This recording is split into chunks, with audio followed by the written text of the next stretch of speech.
Yo, check it out. This bass is split in two.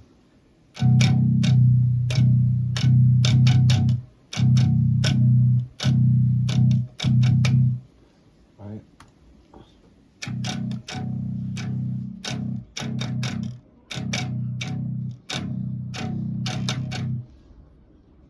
If we turn them both on, and you get the full fat bass sound.